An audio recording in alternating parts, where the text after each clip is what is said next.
Welcome to Commas. Commas is all things tech. You see culture and technology coming together. Life hacks. The practicality right now and the inefficiency of the internet of buying and selling stuff is extraordinary. Entrepreneurship advice. I think the first thing is you got to understand your business inside out. Love and tech. I've almost reduced dating to kind of this very momentary snap of a person. It's going to be a fire show. I have yet to see something these days that's truly differentiated. New advice and new inspiration every show. It really is about the next generation of creators going faster, further than we did. And now, Sequoia Blodgett. Now let's start stacking them commas. On today's show, oh my God. What do I want to say about Michael Ellison? He had 6 startups before CodePath, and he raised $1 million from Facebook, which is just like give or take. Like there's still some things in there. And that's literally just the tip of the iceberg. So excited for you guys to hear this. And I'm going to answer all of your questions from the gram. This is going to be fire. Entrepreneurship advice. Learn from the hottest and most successful investors, founders, and innovators in the game. Determine your greatness. It's time to get your knowledge up. Okay, for sure. What's poppin'? We've got special guest Michael Ellison on the line. He's the founder and CEO of CodePath, an organization that provides free in-person coding classes and access to tech companies for students. How are you, Michael? Welcome to Commas. I'm doing wonderful. How are you doing, Sequoia? Amazing. So tell us about your story and how you got into tech. My story was kind of interesting because I actually started when I was 19 years old with founding my first company in college. And it was a bit unintentional because I wasn't trying to be an entrepreneur. Mm-hmm. I ended up working with going to these low-income high schools near where my school was in Boston. And we just wanted to start a campus club. And we started that campus club by just asking students how we could help them out. And one thing led to another as we tried to just solve more and more problems by asking people what their problems were. That ended up becoming my first company was a nonprofit. And then that led to me wanting to figure out how to make bigger and bigger impact, to eventually ended up founding 3 tech startups and then 3 nonprofits. That's a lot. So Wait, tell us about these tech startups and nonprofits that you founded. Well, so the most well-known nonprofit is Women Who Code. I was the first founding board member, and then served on the board for about 4 or 5 years. For those who don't know, Women Who Code is the world's largest organization supporting professional female engineers. So I don't know how many members. They have 150, 180,000, something crazy like that, but they're all over the place. and that was a number of years ago. And then the most well-known tech startup I founded is a tech startup called Segment.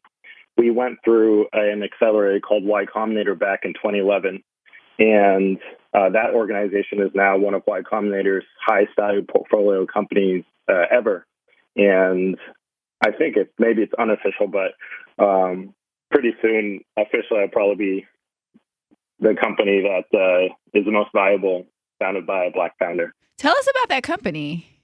So back when I started in 2011, it was actually called Classmetric, and we were focused on providing a layer of analytics and student support in the classroom. And it was pretty simple how we actually get into Y Combinator. When it comes to investors, it's all about speed of execution. It's all about having an amazing team. And I recruited the founding team out of MIT, and they weren't just kind of the normal MIT engineers. Not to say that most MIT engineers are normal, but they were kind of the MIT engineers that would make fun of most of the other MIT engineers as not being technical enough. And we ended up, over the span of really a couple of weeks, we ended up building a prototype. We ended up getting paying customers, which were the college and university departments. And then they were paying us for this a very basic tool, which students would indicate whether they understood or did not understand what was going on in their classroom. And we would overlay that on top of PowerPoint. So it was like this snapshot into whether your lecture was effective and what we hoped would become something that would change the student experience and help a lot more students succeed in their courses. So the pace of that traction, the speed of that really impressed the Y Combinator partners, and also drew a lot of interest from different investors in Silicon Valley. So how did you detach yourself from that company then to go start another company? Because I think that's something that's really interesting. A lot of people think they're stuck at the company that they start. So what was that process like for you? Well, it's more about work with the best people you can, and it's really, really critical when you're looking at a startup to have a true north that aligns with your passion. Startups are really hard and they're very discouraging. There's ups and downs. There's lots of downs. And when it came to that startup, and that was, that there were startups before that, there were startups after that. With that one, it was more about the idea we initially worked on. Ended up getting a lot of initial traction, but it wasn't the opportunity to transform education that we hoped it would be. And we actually went through kind of this period of time where we weren't really sure what we were building or what we were doing. And I have always been very optimistic. And so I ended up moving on to the next thing. And then some of the team members stayed on working on that project.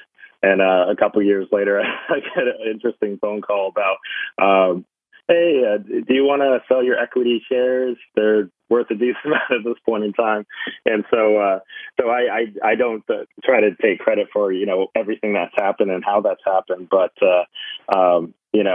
it's kind of awesome to see what has developed with the company. And kind of the recommendation is to always find and look for people who are so talented that they intimidate you, but there's also a good alignment and a good fit. And I've always been the type of person that I try to network and connect by just seeing how I can be helpful. And that leads to a great network over time.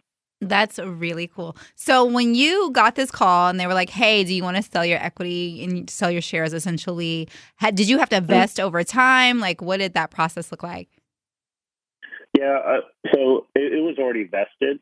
So from earlier, when I had left the company, we left on good terms, and as part of a goodwill, they accelerated some of my founding shares, and then I thought that most startups never really go anywhere, but turns out they did.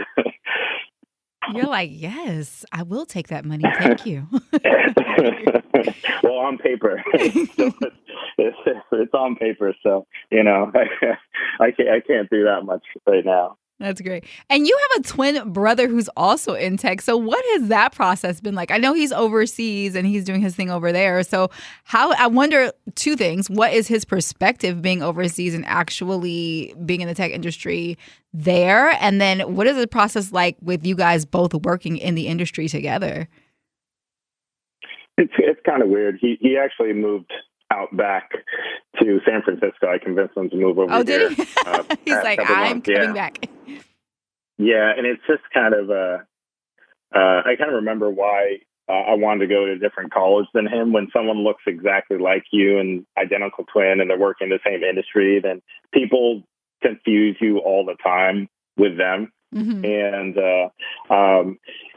And it's kind of weird because he'll just reach out to anybody I know, and he's like, "Oh, hey, I'm Michael's twin," and then it's like he has a connection with them too, and you're like, "Hey." Kind of, it's kind of, he's ambitious and he's doing good work, and the thing is, like, sometimes he might, for one of my board members to become one of his investors, then I'm like, hey, like, that dude's busy, like, don't take up his time. Like, the reason why he's not meeting with me this week is because he's meeting with you this week. And so there's actually that's an example that has happened recently. And so I'm like, Marcus, come on, man, you need to lay off my network sometimes. And and it's also one of the weirdest things is he's dating and all that, and I'm married, and sometimes I get approached by people, and I've known them for a while, and they come up to me and they say, hey, so so I matched with your brother on Tinder. And I'm like, yeah. And why you telling me that? And it's, the person's kind of like saying, I like you, but they can't say that. But they, like, I don't know. It's just weird. Like, someone for a while and then they start telling you about how they connected with your brother and haven't gone on a date yet. I don't know what to do with that. You're like, you need to talk to him about that. Yeah, so it gets kind of messy. I try to, separate that personal, professional stuff as much as I can. That's so funny. So you're the founder of CodePath. What made you decide to start a coding school? It really is based on Nathan and Tim. They're the two original first super talented engineers that got together, and they wanted to create programming courses to make it easier for engineers like themselves to learn new technologies. And I got connected with them very, very early. Actually, I was introduced by the current CEO of Women Who Code before Women Who Code was a nonprofit. And she just said, hey, you're going to love meeting these people. You're super aligned. And for years and years, I've just been obsessed with how do you create better pathways to help people reach their full potential. Nathan and Tim were also extremely obsessed with that. I come from a low-income background in rural Maine, and I always felt like my educational experience, there's things I was missing. I was raised mostly by my mom, me and my three brothers. And so you always see the gaps when you go to school and you're sitting in a class and you have to rely entirely on whatever the teachers are teaching or whatever the current course. And depending on the class, it makes you love or hate whatever subject. And I just always felt like I would have loved to have a better educational experience to help me to go further and faster. And then technology completely transformed and changed my life and my entire family's life.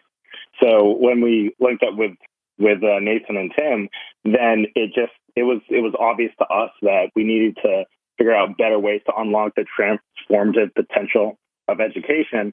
And then when it came to teaching engineers, then we just feel as if technology has this incredibly powerful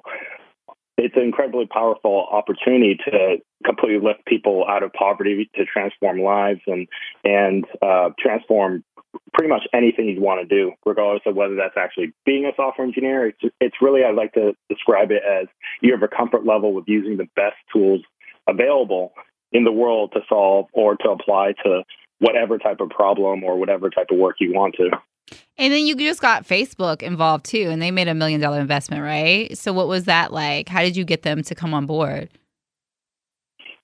If I have a superpower, it's probably building deep relationships with executives and building champions and building sponsors and this stuff like that. And they're not the only company I've gotten to invest a significant amount of money. It's really people want to give money to an organization if they trust you, and that takes time and it's a slow process. And so it's really all about knowing who the right people are and then putting in the work and the time in order to build that trusting relationship, in order for them to appreciate that you do have unique expertise. And when it comes to Facebook or any of the other companies we're working with, then it's all about that one-to-one connection. And it's actually really not more complicated than that. It's connect with the right person, build the trust in the relationship, and then if they have the power to do something, then it feels like a friendly conversation and a brainstorm. So about a year and a half ago, I was the person sitting with the Facebook executive, and he was like, hey, what do y'all want to do and what are you interested in? And I'm like, here's the vision, and this is how we can get there. And the vision was to transform computer science education as a way to increase diversity in tech, allowing us to dramatically increase the entire size of the pipeline of Black software engineers and Latinx software engineers and more. Why do you think it's so important for students to be involved in coding, considering like there's a lot of AI that's taking over that? And like, why do you think that that's such a focal point? Well, there's a couple major things happening. The majority of job growth, the fastest growing areas of our economy, the highest paying salaries, you're looking at that in the technology sector. At the same time, you have so many jobs that are going away due to automation and AI, and a lot of the emphasis from a workforce development standpoint. There's a lot of talk of various middle skill jobs, and it might be something like truck driving or whatnot. And a lot of these jobs are going away or won't exist in 5 to 10 years. If you aren't able to develop the skills and specifically like coding skills and also digital literacy, if you're not able to develop those skills, then your prospects are not very bright. And as I mentioned before, coding is not just become a programmer. It's if you're a designer or if you're a program manager or a product manager, or if you go into finance or you go into so many of these different professions, it is becoming more and more essential for you to become more and more technical and have a comfort level with simply just using the best tools that are available in order to accomplish whatever task you need to accomplish. It's a game changer, and I think it's as important as just being able to read and write, with being able to use whatever type of software or understand how that works or understand how you can personally be more productive or an organization can be more productive with just better tools. That's dope. What are some of the success stories that have come out of the school so far? So we have we've grown pretty fast over the past year, and we have been able to significantly change not just what's being taught inside college campuses, but how it's being taught. And it's not just that we create curriculum. We'll train professors or students a semester in advance. We do the grading when the course is actually running. We have extra layers of student support. This makes certain outcomes that used to be very unlikely to actually be something that is probable. And one example is there's a kid that I've gotten to know over the past couple months named Omar Valenzuela. He went to one of the lower performing high schools in California. It was 90% of students on free or reduced lunch. The school students only have 16% have proficiency in math, and there's no AP courses. And it comes from a low income first generation college student. And he ended up attending UC Irvine. Coding is getting, and specifically computer science, is getting very hard to major in because there's a nationwide shortage of CS professors. And so it already was a weed out course when you talk about intro to CS, but it's getting more and more hard to even declare that as major. He wasn't allowed to declare that as a major when he went to UC Irvine. Took the courses anyways because he just loved computers. And by the time he got to his senior year, he'd never had a technical internship. And when you don't have a technical internship, it's you actually can't get jobs at technology companies because they require work experience. When we connected with them, he was rejected from every program that would be a lifeline for him, from Management Leadership for Tomorrow, which we love them, but they do require work experience to get in, or Code 2040 was rejected from that as well because again they look at that resume screen. He took our courses this past summer, and then he ended up getting offers from Chan Zuckerberg Initiative, Google, Facebook. Accepted an offer from Chan Zuckerberg Initiative this summer, and his previous work experience was he was working at a coffee shop. Wow. So this is a game changer, and the thing is, there's so many talented people from underrepresented backgrounds.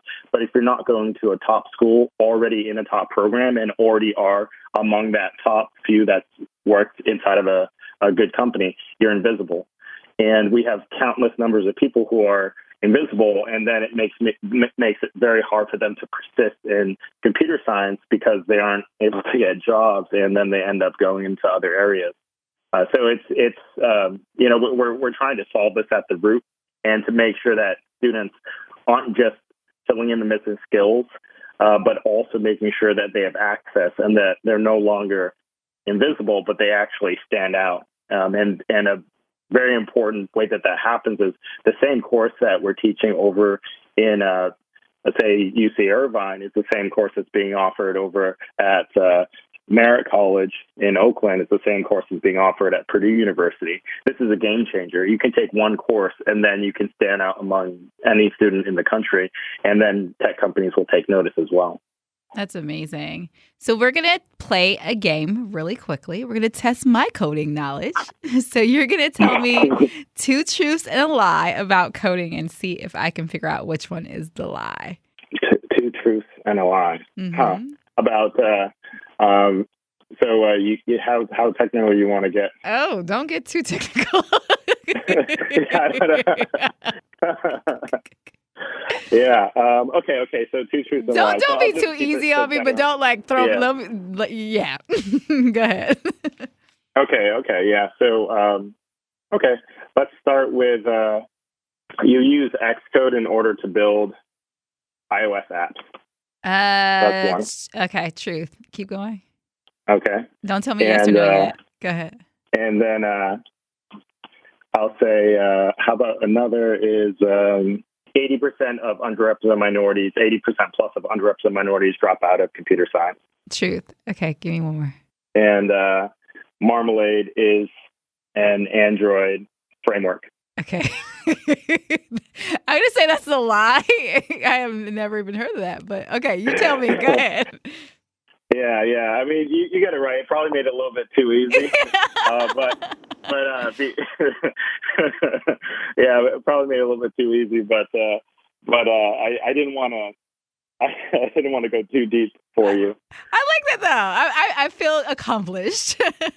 The only reason that I know that Xcode is what you said it is because when I was building a prototype, probably like 3 years ago, and I had never coded before in my life, and I opened up my laptop, and I don't even remember what program I was in, but I was just like, I gotta get this done. And so I'm sitting here trying to code, and somebody came in and they were like, no, don't do it. Like, just go to this platform and use this for prototyping. I was like, I was so stressed out because I could not get it to do anything. So yes, I had a horrible experience with Xcode, and that is how I know that is the truth. So it's one thing about the Marmalade with Android. It would have been possible for you to get it wrong, I guess, because all of the Android updates they're called they're all suites. It'll be like Cupcake or Donut or Eclair or Froyo. Okay, yeah, I wouldn't have known the details, so yeah, that definitely could have been a possibility. Cool. Okay, well, thank you so much for joining us. But how do people who want to connect with you actually find you or CodePath? Yeah. So you can go to CodePath's website, www.codepath.org, and we publish everything on there. So you can click around and see quite a bit about what we do and how we do things, and have free career guides and free videos on how to pass technical interviews, and everything we do, we just share it with the world. And then my Twitter is Michael W. Ellison, so at Michael W. Ellison. And then I'm happy for people to just send me emails, michael@codepath.org. I'm pretty open. It's Life Hacks. Life hacking, baby. Tech tips and tools for everyday needs. Tap in. Control, copy these shortcuts and simplify your life. You heard us. To all my couples out there, I have got the life hack for you. Do I hear wedding bells? If so, Zola is the easiest way to plan your wedding and registrar.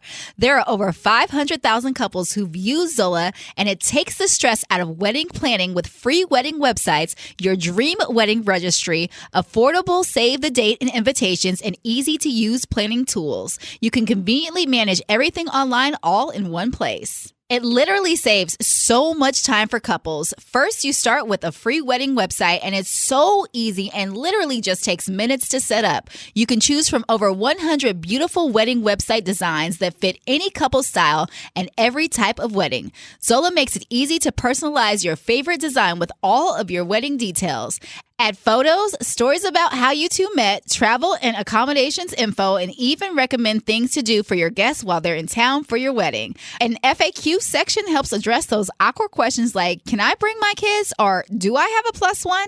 You can put your Zolo registry on your wedding website so guests can get all the details they need and buy your wedding gifts in one convenient and beautiful place. It literally saves so much time for couples. First, you start with a free wedding website. It's so easy and takes just minutes to set up. You can choose from over 100 beautiful wedding website designs that fit any couple style and every type of wedding. Zola makes it easy to personalize your favorite design with all your wedding details. Add photos, stories about how you two met, travel and accommodations info, and even recommend things for your guests to do while they're in town for the wedding. A FAQ section helps address those awkward questions like, can I bring my kids? Or do I have a plus one? You can put your Zola registry on your wedding website so guests can get all the details they need and buy your wedding gift in one convenient and beautiful place. Then build your dream registry at Zola. Zola makes registering for newlyweds life so easy, and Zola Stores has the widest selection of gifts at all different price points. There's something literally for every guest to give. On top of that, guests love the free shipping and returns, price matching, and more. Over 500 top brands from OXO to Cuisinart to Sonos to Airbnb. To start your free wedding website and also get $50 off your registry on Zola, go to zola.com/fearless. That's ZOLA.com/fearless. Yo, yo, yo, yo, yo. Love, life, and tech. With Sequoia Blodgett. Just part of our culture. Because balance is real between the swipe culture, mental health, personal growth, career, and just about everything in between. Just keeping it real. It's a lifestyle. Incredible vibes, incredible people. Love, Life. and tech. What's up, you guys? It's Sequoia, and I am back, and we are answering all of your entrepreneurship questions from the gram. I'm super excited about this batch of questions because it's not just practical. There are a lot of questions that are obviously informational that you guys want to know as entrepreneurs, but there's a lot of questions in here that actually have something to do with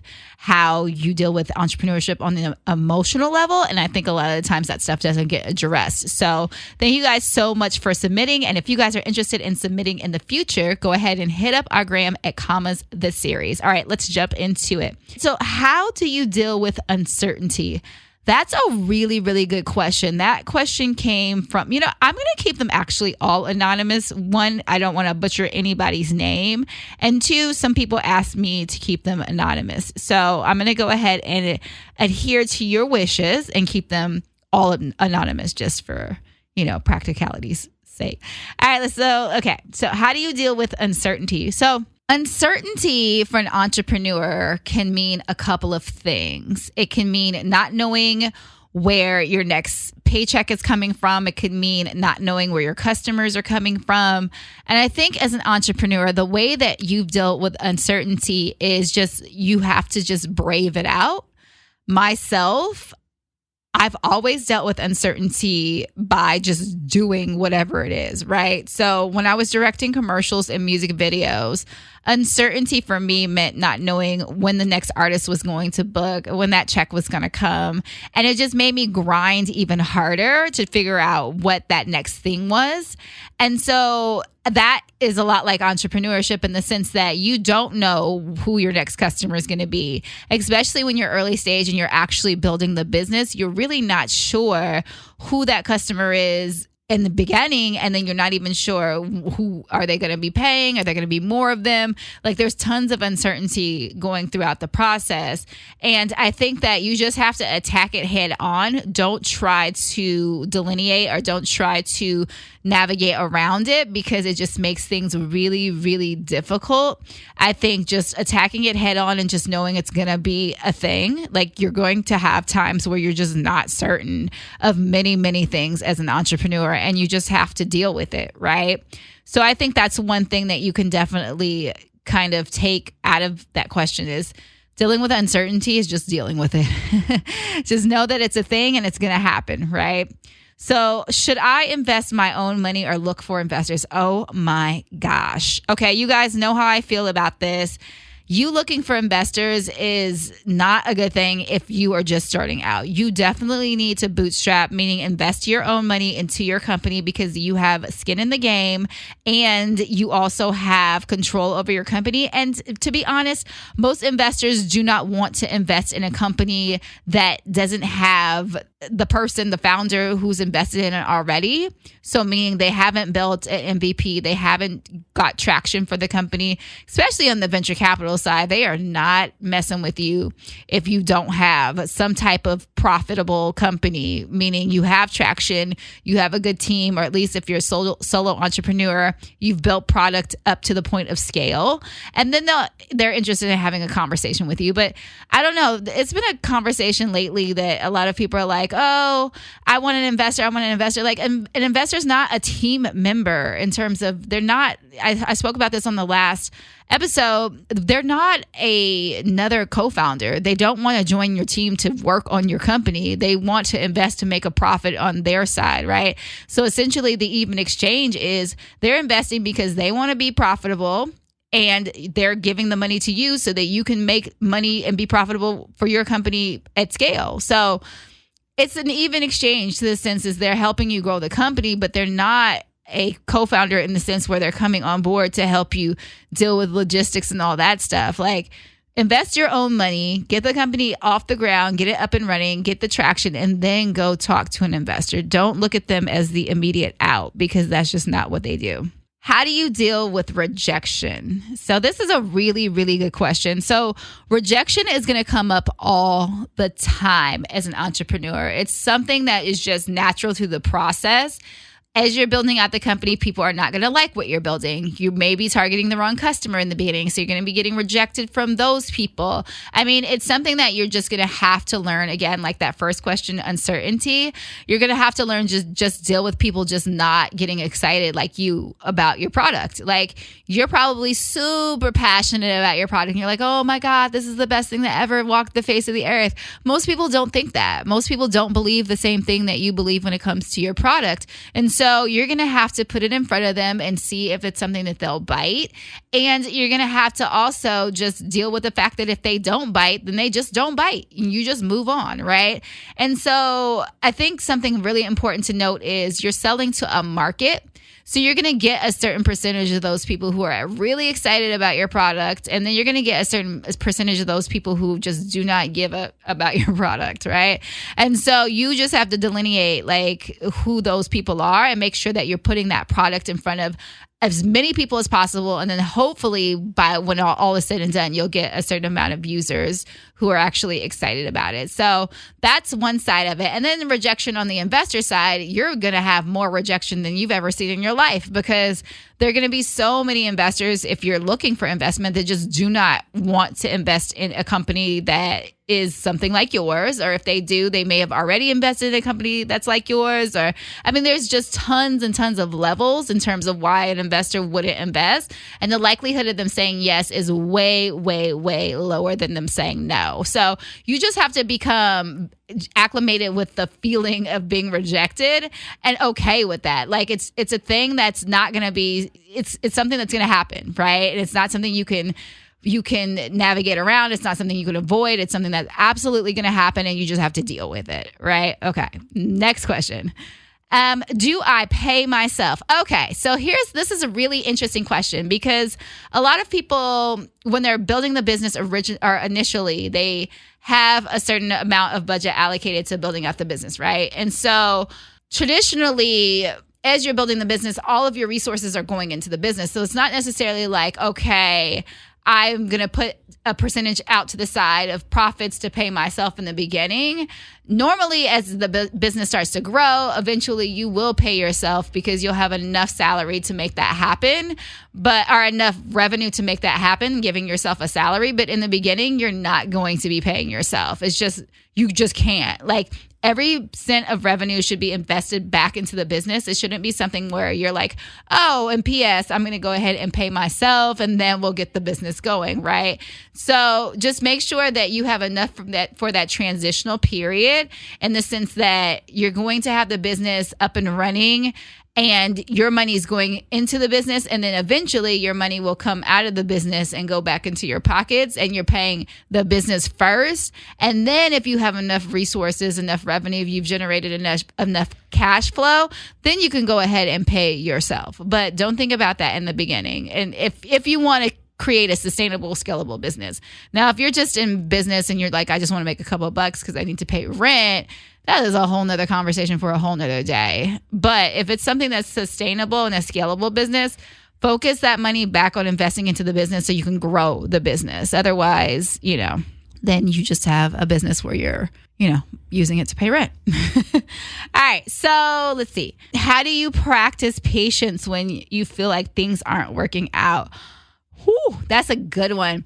Patience is like the biggest thing for an entrepreneur, because every time you want something to happen, it does not happen on your time. And so for me, I think what's interesting is I'm not pressed for anything.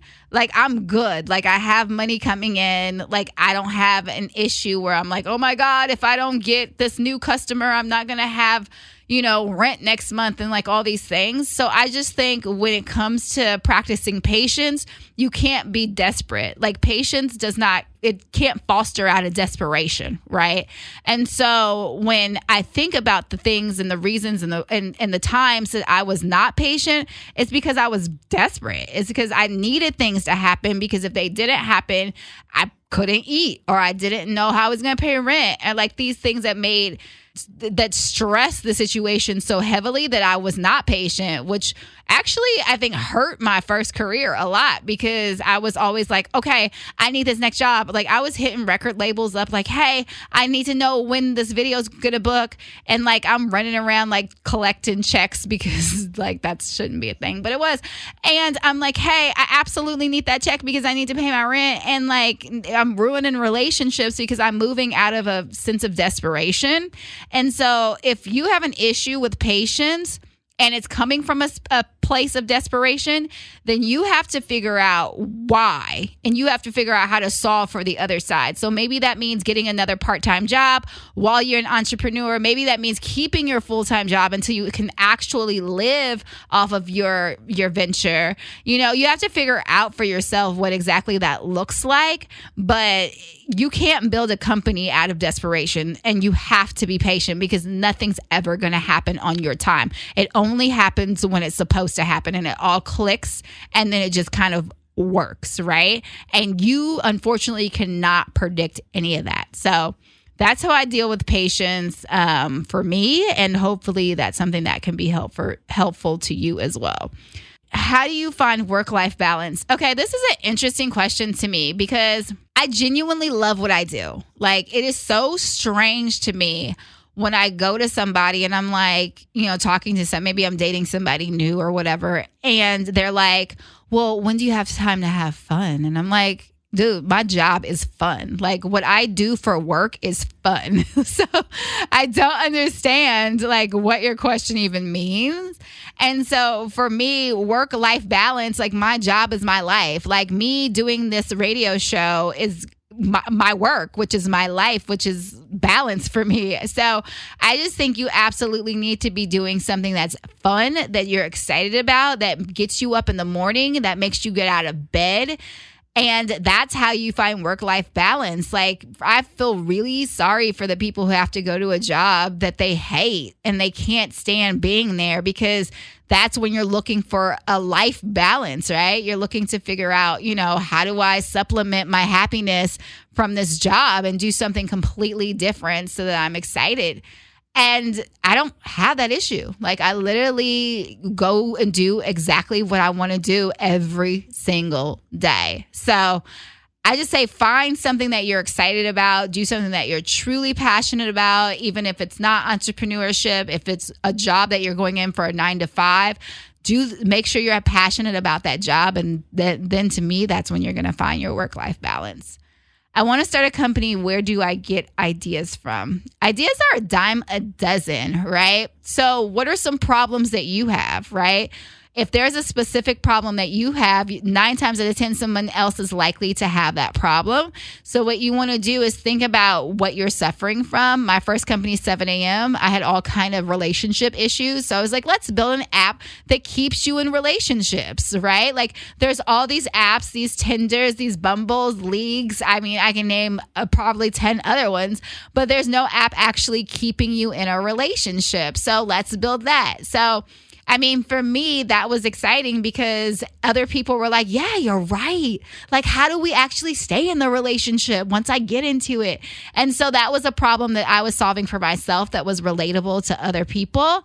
And so I would say if you're looking for an idea, look for a problem that you want to solve in the market that you're super excited about and that you're qualified to solve, and work on that. And that could be potentially your $1 million business. Can I have a day job and be an entrepreneur? I kind of touched on that just a second ago. So yes, absolutely. I have a day job and I'm an entrepreneur. I work at Black Enterprise and I am an entrepreneur. So I feel like as long as your day job knows that you're doing that and they're comfortable with that, the worst thing is living 2 different identities where you have to hide one and then you come out with the other one at night. I mean, if that's what you have to do to make sure that things like work out until you can leave your day job. But I do not advise anybody, like I said on a past episode, struggling on the ramen noodle diet, because that's just going to put stress on you. It's going to put you in a desperate place, which means nothing's going to happen for you the way that you want it to happen for you. And so I say you have to keep that day job until you absolutely don't need it anymore. My day job is congruent with what I do for Commas, so it doesn't actually interfere at all. And so I say make sure that if you're going to have a day job, it's not interfering as much as possible. So do that day job. Don't be, doing things that are going to get you fired. But yeah, keep the balance of having the 2 until you absolutely don't need it. Or make sure that if you have a day job, it's in alignment with what you're doing as an entrepreneur, because that makes things 10 times easier. Is venture capital worth seeking? That's a good question. Okay. My thoughts on venture capital. So a lot of people are not going to build venture backable businesses. That's just it. It's what it is. It's what it's going to be. So at the end of the day, venture capital backed businesses are your businesses that scale really, really large, that they either call a unicorn business or a rocket ship business, or like these businesses that like grow to massive size that these investors, these venture capitalists can get a pretty substantial return on their investment from, right? And so not to get into too many details, but VCs are investing other people's money. Like that's not their money. And so they have to make a profit because they have to pay these people their money back, and then they have to pay themselves. So essentially that's how venture capital works. So if you're looking to get into venture capital in terms of seeking investment from a venture capitalist, you have to be building a company that can scale really, really, really large. I mean, and there's nothing wrong at all with building a company that is bite-sized in terms of being just a profitable business and a small to medium-sized business. There is nothing wrong with that. I think it's cool right now. The media portrays, and I am the media, so I can say this. We talk a lot about, your bigger businesses and like those big exits and those big venture backed deals and like things like that. So I think that's a lot of the conversation of what's out. But I think that there are those small, medium-sized businesses, and I do give light to these too, that actually are generating good revenue. Like example, Slutty Vegan is in Atlanta, and they just opened a brick and mortar restaurant, and they're doing amazing. Are they going to be a venture-backed business? No, but they're doing amazing. Like customer service or customer-wise, I'm just like blown away. I've never seen so many people so attracted to a brand, and so I just think that you have to be realistic with what your goals are, what your life goals are. If you're not excited about waking up, going into an office, talking to VCs, going out and fundraising, going out and making sure that you have all of these elements that consist of a big tech company attached to you or a big venture-backed company attached to you, then don't do that. If you want a small, medium-sized business, if you're a solo entrepreneur, you want to do something on a smaller scale, it's totally okay. Be comfortable with that and do that. It's your life at the end of the day. So what do you want to put your time and allocate your resources? That's what it comes down to. Next question. What are some of the mistakes you wish you could have avoided? Yeah, I ain't got time for all that. There's so many mistakes. Oh my God. Okay, so avoided, no. Okay, because I learned from a lot of my mistakes. So, I mean, let me think. With 7 a.m., I wish I wouldn't have raised venture first. I wish I would have gone and grown the company. I wish I would have become profitable first. I wish I would have raised it after the fact. I was so caught up in the hoopla of actually raising venture capital that I got sucked into that machine. And I don't think it was the right time. And I don't think it was the right product at that time, right? Eventually, could it have been a great product that lended itself to venture capital? Sure. Like it was a company that could have scaled and done really, really well. Did it need venture capital? Absolutely not. There was a company very similar who had generated $100 million in revenue and never took an ounce of venture capital. So I would have done that business very differently. And I think that now that I know that, Commas is a supplement of 7 a.m. So 7 a.m. was a company that was based around wellness and making sure that you got your daily affirmations, meditation, wellness, relationship advice, depression. It dealt with a lot of mental health stuff, but coming from like a pop culture twist. So like conversations that were driven by like Kendrick Lamar and like all these like really big pop culture influencers. So Commas is very similar. Like we deal with a lot of business, but it's all driven by like people who are doing really interesting, cool, and exciting things in business, right? And so I think that now we're profitable and I wouldn't go and try to raise for this company. It just does not make sense.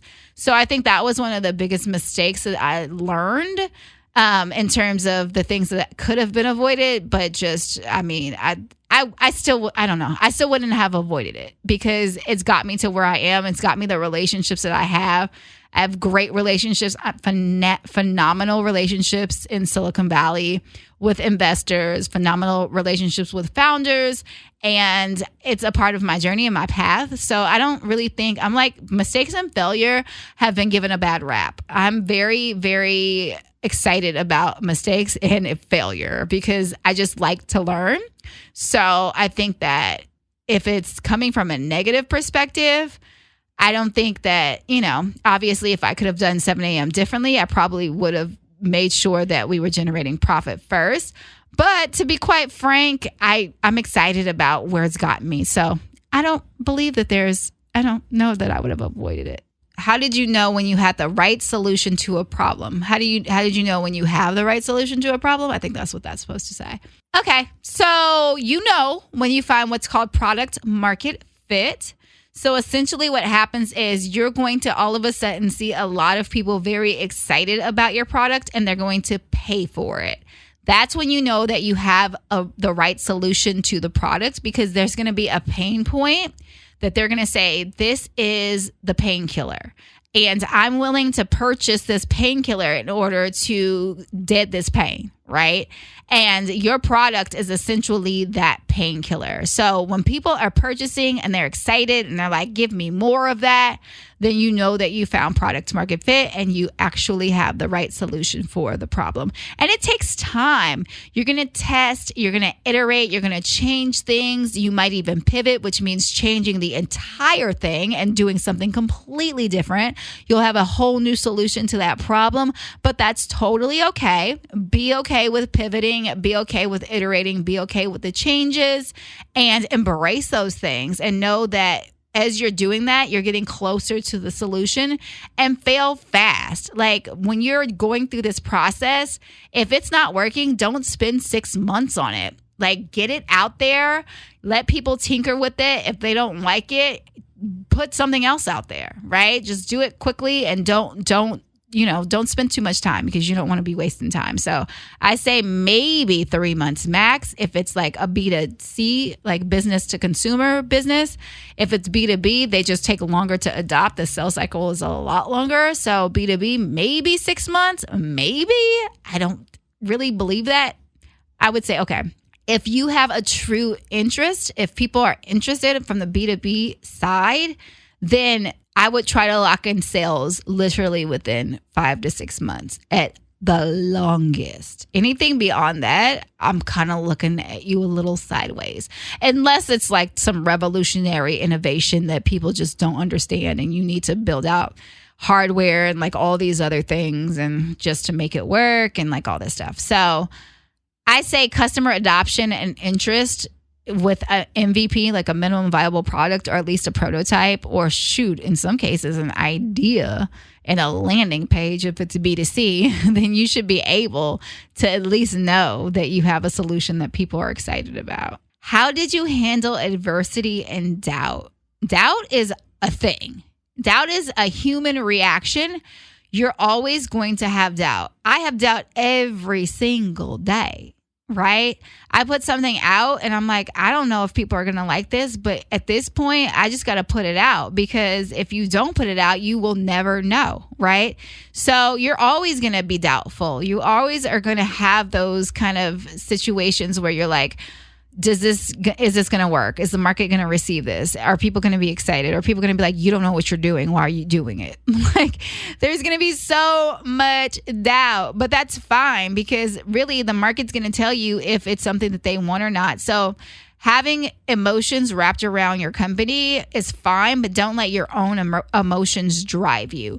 Don't let that doubt make decisions for you. Let the market make those decisions for you, and you will be able to deal with any adversity or doubt that creeps in. How do you build a team? Okay, so what you do is you find somebody who is in direct alignment with your business, right? So when I was building 7 a.m., it was all about, like I said, relationship coaching, advising, therapy, those things, right? So I brought on Dr. Wendy Walsh as a co-founder because that's her background. She is known to be the relationship coach, the relationship expert. I'm the tech person, so I was dealing with all the tech stuff. So that's what you do. You look for people that are equally passionate with a different skill set, and you guys team up, make it happen. And that essentially will become your co-founder, and then you guys will build the business together. And as you start to grow and scale, you'll add other team members. But don't focus too much on team if you don't have a co-founder, in place. Make that person the first team member, and then you guys build a bigger team as you start to build the business. And you could have multiple co-founders. Some companies have 3 co-founders. Some companies have 4 co-founders. It just totally depends on how you want to go about the process. But I think that just finding somebody who is really, really excited about what you're doing with, like I said, a different skill set is going to be massively beneficial to you. What's your approach to marketing is the next question. Okay. That is a deep, deep question. So I'm going to say, make sure you listen to some past Commas episodes, because we've already talked about a lot of these things, but it depends, right? There is social media marketing, and that could be deep. There's a deep dive in that. Influencer marketing, there is an equally deep dive in that. So it literally depends, right? My best advice is to tell you to find exactly where your customers live and engage with them there. So if they live on LinkedIn, you have a lot of entrepreneurship-based content, or a business surrounding entrepreneurship or something business-based, then go to LinkedIn. If you have a design business, or you have a photography business, or you're a model, or you have, an agency, a modeling agency, or a acting agency, I don't know, anything creative, then be on Instagram. If you have things that are specific to Facebook, be on Facebook. So the best thing for marketing is finding out very specifically where your customer lives, and then engaging them on those platforms. Did you experience failures? If so, what did you learn from them? Yeah, I already talked about that, so we're not going to get too much in that. But again, with failure, just make sure you are learning. That's the short of that. And okay, we are coming up on our last question, folks. How did you transition from a full-time job to an entrepreneur? Okay, I still have a full-time job, so I have not transitioned from a full-time job to an entrepreneur. But I say, like I said before, make sure you have a budget. You make sure you have enough money before you make that transition. Do not make that leap without being able to support yourself and the business. That is all I will say about that, because I had a lot to say about it earlier. Thank you guys so much for tuning in. And again, if you guys want me to answer your entrepreneurship questions, go ahead and hit our gram, slide into our DMs at Commas the Series, and check us out on commastheseries.com.